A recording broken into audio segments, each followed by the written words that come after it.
नाशिकच्या तपोवनातील वृक्षतोडीचा मुद्दा गाजत असतानाच इकडे पालघर जिल्ह्यातील हिरवाई देखील आता संकटात आली आहे। दहिसर वनपरिक्षेत्रातील दुर्वेस गावामध्ये मुंबई अहमदाबाद महामार्गालगतच्या वनविभागाच्या राखीव जमिनीत मियावाकी जंगल उभारणीच्या नावाखाली मोठ्या प्रमाणावर झाडांची तोड झाल्याचा गंभीर प्रकार समोर आलाय।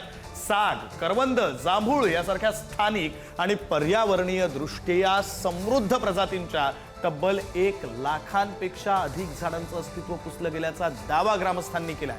नवीन झाडांसाठी जुन्या झाडांचा बळी देण्यामागे कोणाचा फायदा साधला जातोय? महामार्गालगत सुरू असलेल्या खासगी कामाला अडथळा ठरणारी झाडं हटवण्यासाठी मियावाकी प्रकल्पाचा वापर केला जातोय का, असा संशय आता व्यक्त होतोय।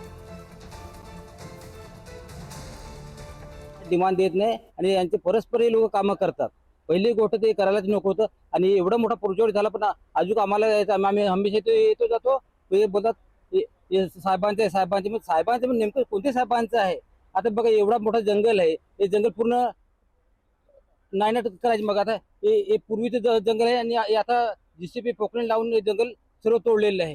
डेव्हलपमेंटचा फायदा झाला पाहिजे, त्याच्यासाठी हे लोक रोपं लावतात आणि जंगली रोपं तुम्ही मूल सोडून तुम्ही नवीन रोपं लावणार आणि पूर्वी पण फॉरेस्टवाल्यांनी किती रोपं लावले, सर्व एमएलए रोपं आहे का नाही? आणि हे फक्त पैसे खायची ढोका करतात।